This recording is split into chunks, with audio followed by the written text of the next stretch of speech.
What's up, everyone? All right, so you guys know, obviously, I'm a car guy, day trading in the morning, car stuff in the afternoon. So what I want to do today is compare the Range Rover with the brand new G550. A lot of you guys knew that, I just got this new car and you're asking, well, which do you like better, the Range Rover or the G550? I like them both, and today we're going to break it down. What's the pros and cons of each one? All right, so let's get into it.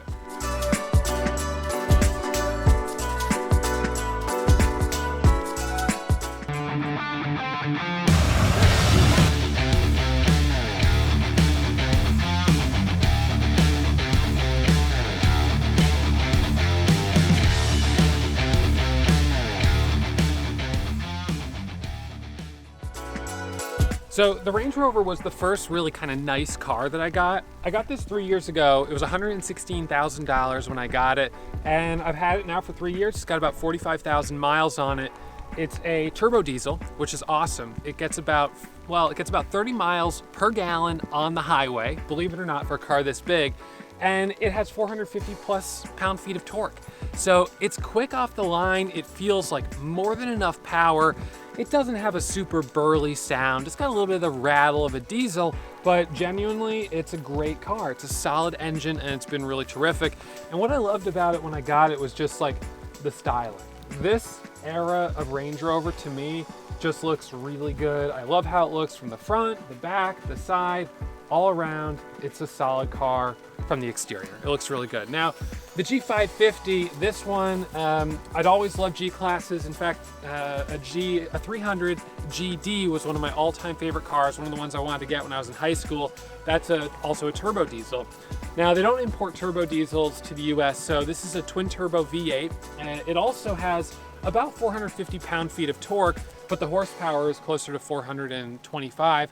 Of course, being that it's a V8, a gasoline engine. So realistically, they're both pretty equally powered. They both feel very adequate. I would say this one feels like it's got more power across the whole band, but the gas mileage is like 12 miles per gallon. So if you're trying to be economical, this one's got better gas mileage, almost as much power. It feels really strong.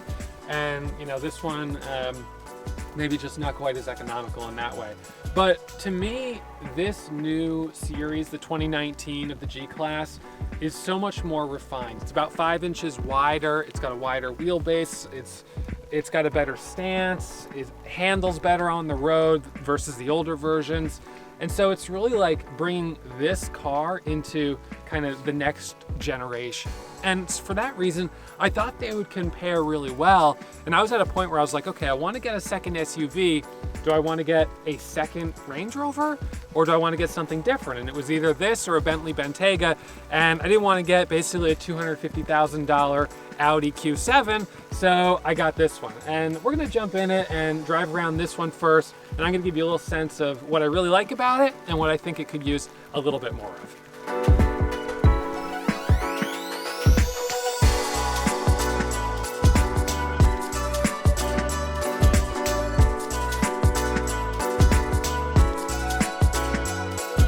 All right, everyone. So the first impressions that I had when driving this car was that sound of the lock.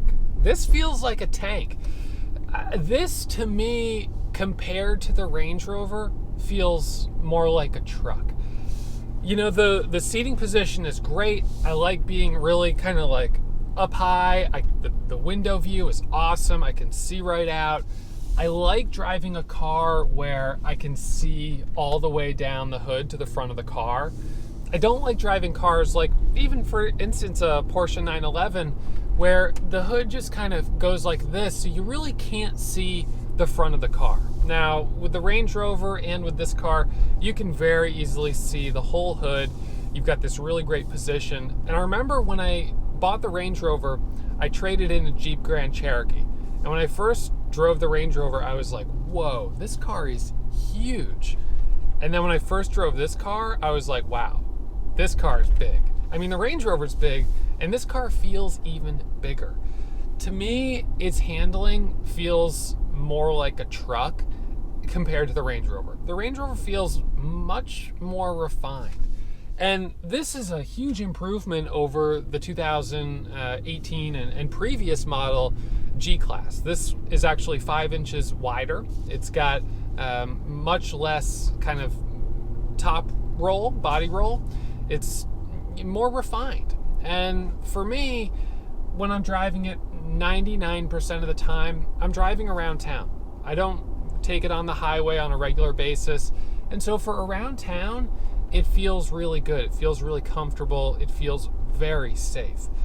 I would say that the second thing I noticed about it, the first thing being that it's a really big car. The second thing I noticed was that it feels bumpy. And I was looking at the G63, and the G63 has even tighter suspension than this, but this feels bumpy to me, and it feels like a short wheelbase. It feels almost like a Jeep Wrangler, this kind of just tight wheelbase where you feel the bumps like boom, boom, boom. And you can really feel every little bump in the road, which is very different from the Range Rover. So with the Range Rover, you could have people sleeping in the back and they're just like, relax, you hitting bumps and it's just super smooth, kind of like that boat feeling. Whereas this, you just feel the bumps a bit more.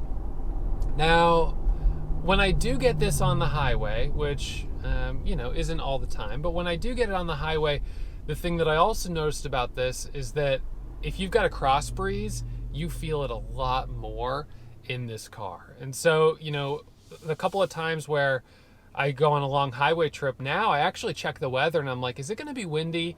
Because if it is, I'd rather drive the Range Rover than drive this, because the Range Rover is planted lower. One of the nice things about the Range Rover is that you've got the adjustable suspension. So if you are, for whatever reason, going off-road, going into the mud, boom, boom, you can jack up the suspension and you've got a lot more ground clearance. But then for the 99% of the time where you're driving on a road like this, or you're driving on the highway going 85 miles an hour, you can come back down to the lower ride height, which, probably gives you both better gas mileage, but definitely better handling.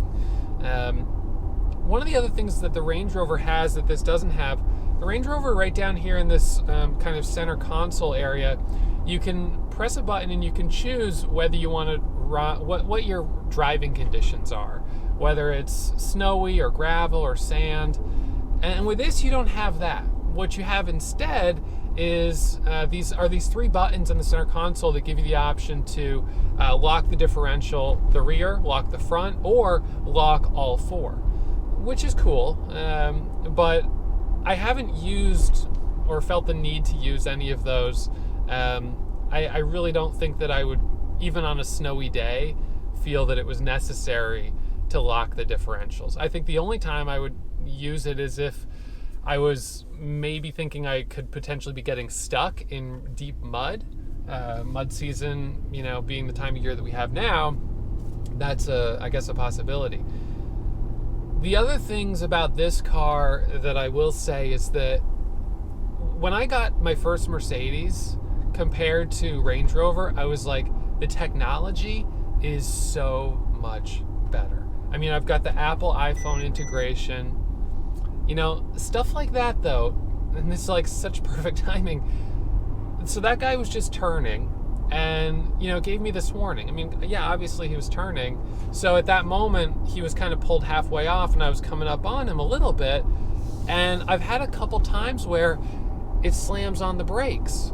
And I'm like, oh, come on. Like, it's like, I'm not a student driver here. Like, give me a break. What are we doing? I've got this. But this car likes to take control. And so, one of the things that I wish I was able to do is turn some of that stuff off. If my kid was driving this car, if I had a 15-year-old, 16-year-old kid and, brand new to the road, okay, let's maybe crank some of those things up. But for me, where I'm at, I really don't find that it's necessary. I, in fact, find that it's distracting and at times even dangerous to have the car sort of taking over control away from me. So, that's one of the things about this car that I love the technology. I love the dash panel. the menus, the way you can control, kind of all these things from this console. But what I don't like is the level that it takes control, and that you can't turn those off in this car. Now, what's interesting is on my 2018 E63 Mercedes, the sedan, I was able to turn off all of that stuff, and it stayed off. So I didn't have to deal with it. I just turned it off one time, and that was it. I never had to deal with it again. So, that's something that I actually like more on the Range Rover, is that I don't have those things interfering with my driving.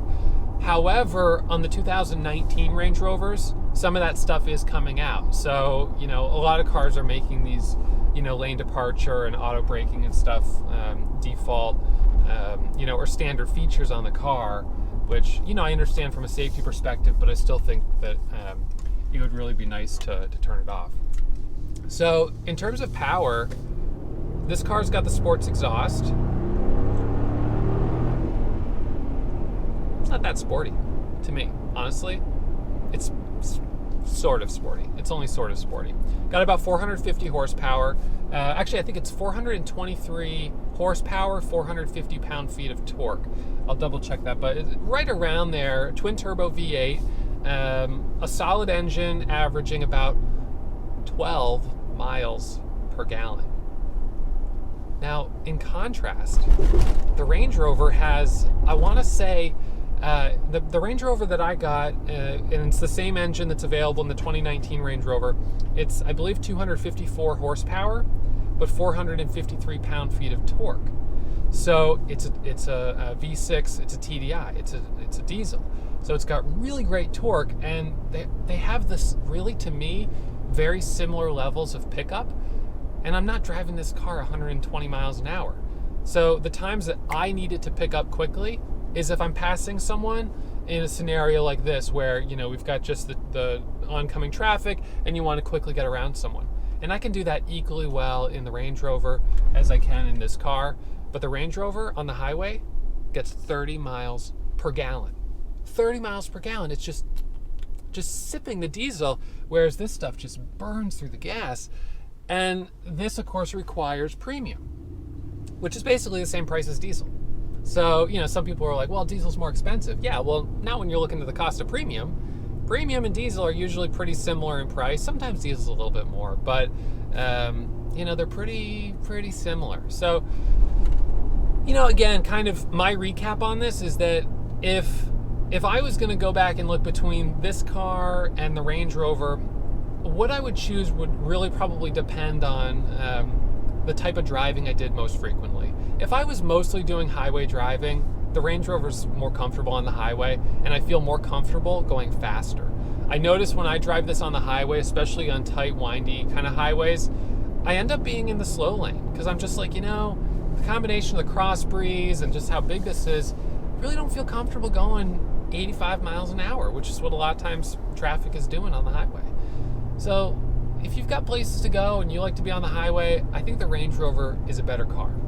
If you're routinely driving on backcountry roads, bumpy roads, muddy roads, this car would suit you pretty well. Its ride height is always the same, and it's always high. So, if you're coming up and you've got a stick in the middle of the road, you can go around it real quick, or go, let it go underneath you. It's not going to catch on anything, most likely. Things like that, this car is good for. And no doubt, this car has probably more road presence than the Range Rover. You see a lot of Range Rovers around. You don't see a lot of G-classes around. So, in terms of having something that stands out a little bit more and is, a little bit more exclusive, you'll definitely get it with this car. But I think it does come with a sacrifice. And I guess the last thing I would say is that the seats, although comfortable in the Range Rover, are more comfortable. And the back seat in the Range Rover is definitely more comfortable. This actually has significantly more legroom for the rear passengers than the 2018, the outgoing model. I believe 6 more inches. But at the same time, it doesn't compete with the Range Rover. The Range Rover seats recline and they're more comfortable, and that's with the standard model. So, if you've got teenagers or adults routinely riding in the back seat, they're also going to be more comfortable in the Range Rover, and it's so much easier to get in and out of because of the access height that it drops down to. This car is high up. To get in and out of it, you got to kind of use the handles, and if you're trying to get grandma in the back seat, it's going to be a project. So, some people have said on my YouTube comments, "Hey Ross, it's a really sweet Jeep you've got there." And it is kind of a glorified Jeep. But it's got some power. I mean, it does. And I would say that takes off.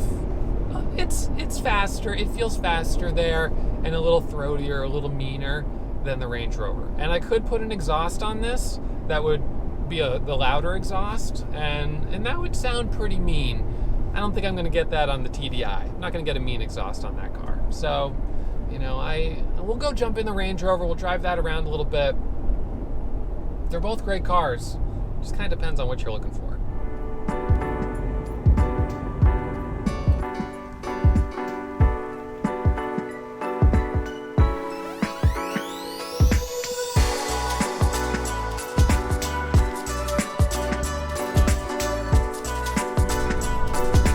All right, so back in the Range Rover, tried and true, the seat's comfortable.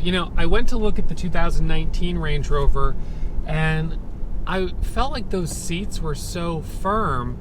The salesman, very generously, he offered to drive the car for a year to really wear in those front seats, get it nice and soft, and then, of course, from there, let me drive it. But right from the factory, I felt like they were a little firm. And this type of car, it feels kind of like a boat. You're up high. I really like at the back of the car how it kind of tapers in a little bit, almost like those old Chris Craft motorboats. And you want nice, soft seats. With this car, I can drive 600 miles on a single tank. I want to be comfortable. It's not a sports car. And so, I don't know, the new ones, the seats seemed a little firmer to me.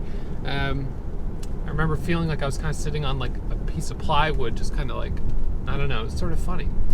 So anyways, this year, this is a 2016, so it's a couple years old. But if you got the 2019, you'd be able to get the same exact V6 turbo diesel engine. So that just told me normal height has been selected. So we came off of being up high when we were going up on the logging roads to coming back down.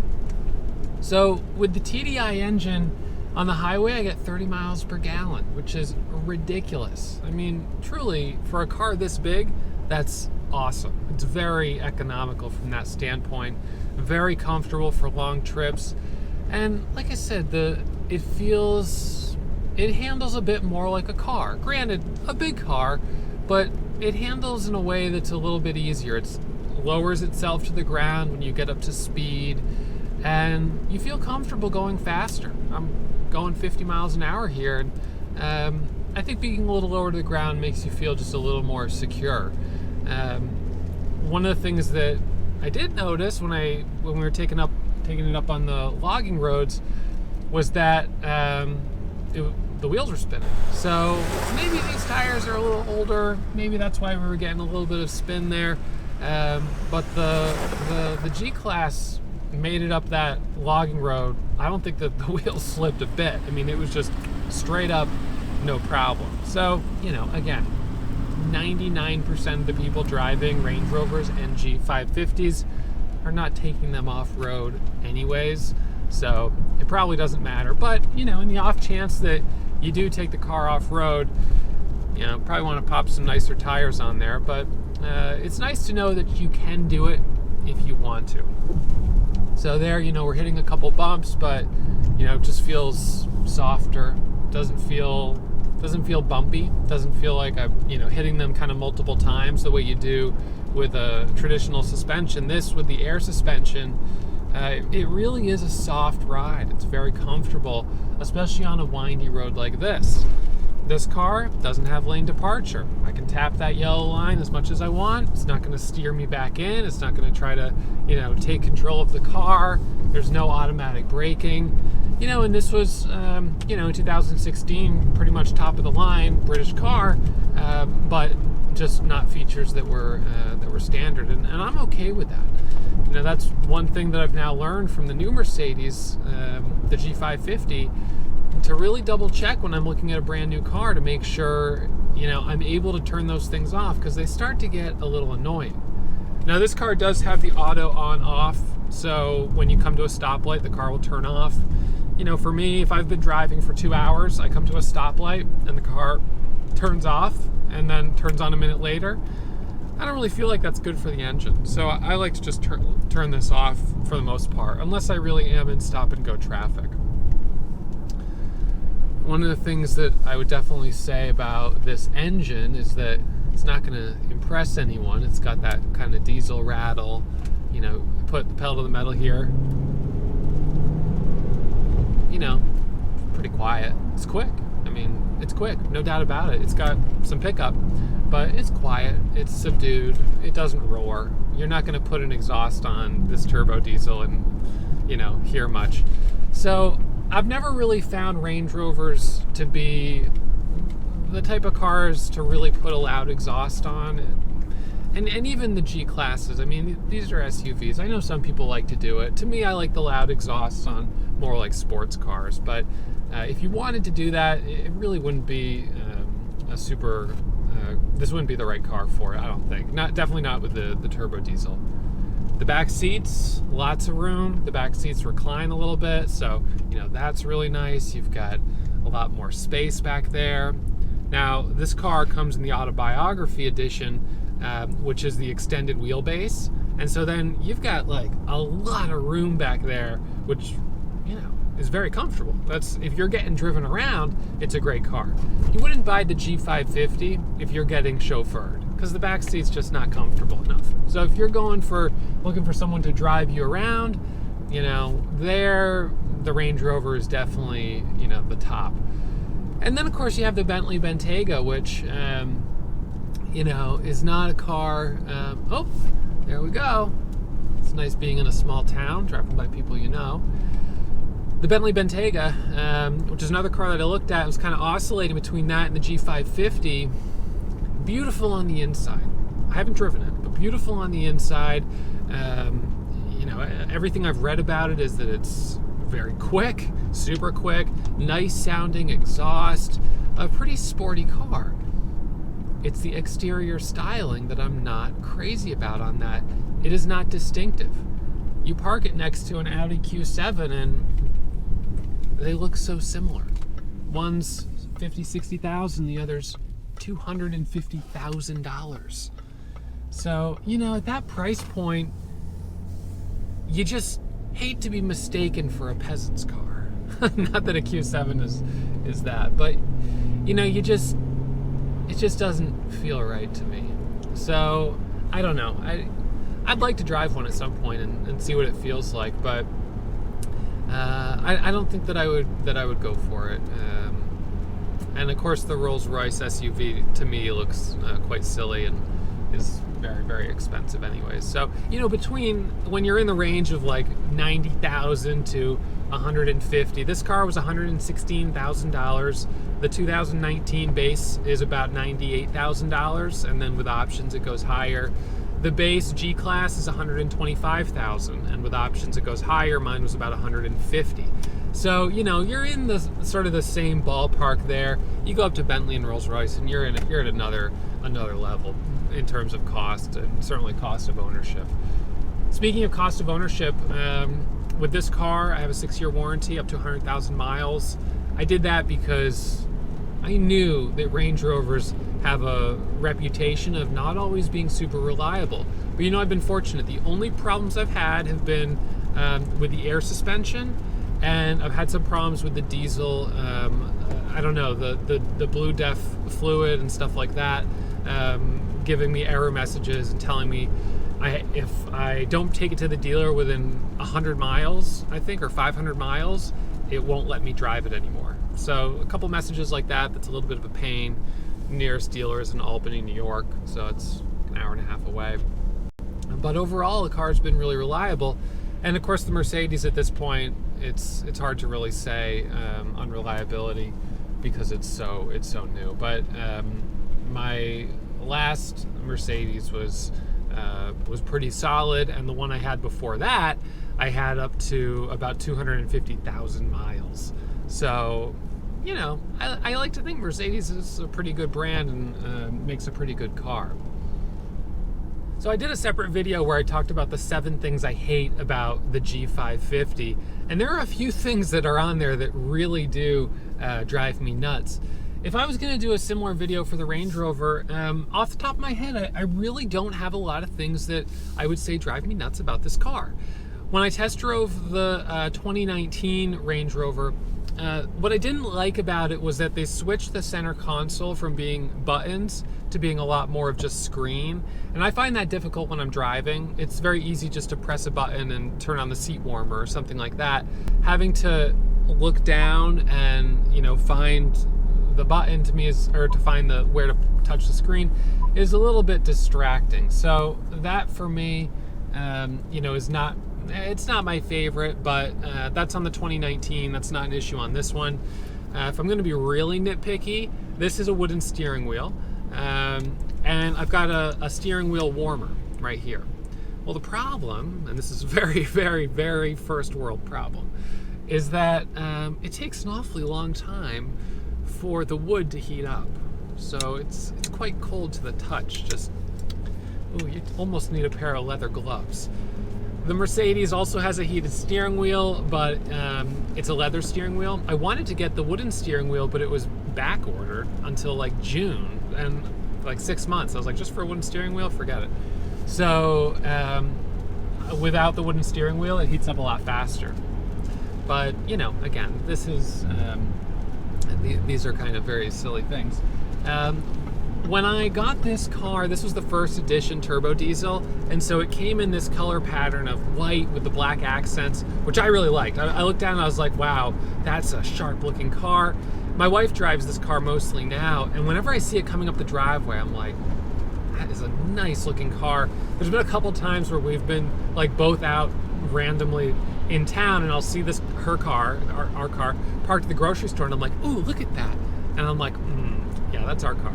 And that's a pretty cool thing, you know, when you look at a car and you're like, I really like it. It's 3 years old, and you're still like, that's sharp. I definitely feel that way with the G550. It looks really sharp. I love the red. I love the halo headlights on the G550. I think those are a really like cool statement. I didn't like the brush bars, the black brush bars, so I took them off. That's personal choice, I guess. And I don't really love the big red wheel cover on the back. And the G550 has wheels that are really for a car, not truck wheels.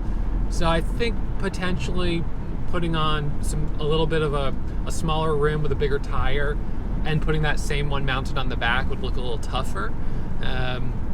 Perhaps, but, you know, again, I'm not totally sure on that. But, you know, it's always nice to look at a car and be like, I really like this styling. And I feel like they really nailed it on both of these cars. A lot of attention to detail, but on the G550, a couple oversights. This car does have the ambient lighting as well. I don't have any areas where I see the LED bulbs. However, there aren't as many LED strips on this car. It's only, I think, one along here and then along the sides of the doors going into the back. But still, you know, really cool. And you know, for me, like right now I'm on the highway, one of the rare opportunities I'm getting on the highway, and it just feels comfortable as can be. You can settle into this for a long ways, 600 miles, and you feel good. You're up high, you see the road really well. The heated windshield is awesome. I love that when I'm driving in snow and sleet. Heated windshield keeps from sleet and ice from building up.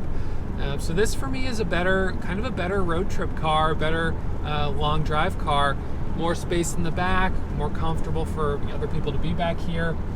But then at the same time, it doesn't have the same level of exclusivity. A lot more people buy Range Rovers than Mercedes G550s. They're cheaper and they're more accessible. There's more of them made. Long wait list for G550s right now. And so, you know, it kind of depends. I really like both cars a lot. If I could only have one.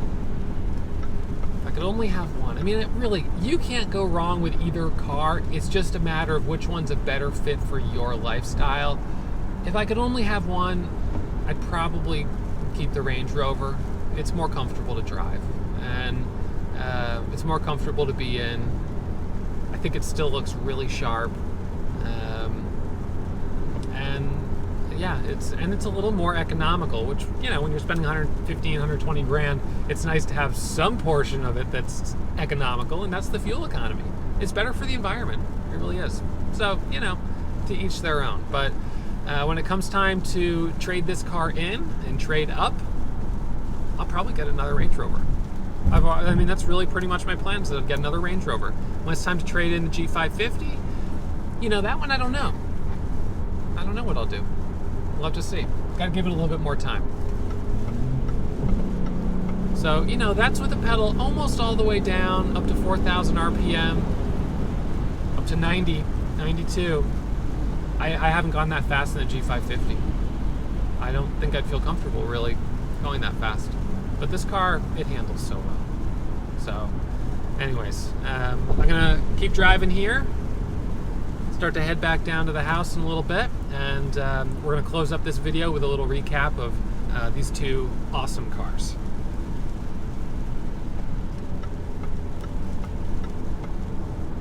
Last thing I'll say, for what it's worth, this is a 2016. You could probably get into one of these for like $50,000, maybe $60,000. It's a pretty good deal. You're not. I wouldn't go for one of the older G classes, because the old body style has a lot more body roll. It's a lot more tank. It doesn't feel as smooth. So, you know, if you were gonna go for one of the two and you were on a budget, you get into one of these for a lot cheaper. Just make sure you get an extended warranty. So between these two cars, the Range Rover, the G550, you really can't go wrong with either of them. They're awesome. That's why I have one of each. Having said that, if you could only choose one, the G550 with an aftermarket exhaust, that's a pretty fun car. It's a pretty mean car, and you don't see a lot of them, especially when you get a rare color combination like this red. The Range Rover, you've got a family, you've got kids in the back, people in the back, you want better gas mileage, it's a smoother car. It feels more refined on the road, and in terms of daily driving, I think it's a little more comfortable to drive, both as a passenger and as the driver. But both cars are awesome. You want to do off-roading, you're probably going to want to get some off-road tires on both of them. We struggled a little bit getting up the logging trail in the Range Rover. The G550 did great, but of course it's a newer car, the tires are newer. So, you know, between these two, I really love them both. I would love for Mercedes to make it so we could turn off some of those driver assist features that I find really hampering in the way I drive. And with Range Rover, you know, I just want their technology to come up a little bit, and maybe the reliability to come up a couple more notches. But, you know, between the two, as long as you've got a warranty, you should be in really good shape. So I hope you guys have loved this video. We'll be having more to come. All right, give me comments and questions below, and I'll see you guys, of course, day traders, in the chat room tomorrow morning. What's up, everyone? All right, well, if you made it to the end of this video, you must also be a tire kicker just like me. So hit that subscribe button and come over to tirekickers.com to check out some articles that I've written about some of my favorite cars, including that 23 window 1961 VW bus.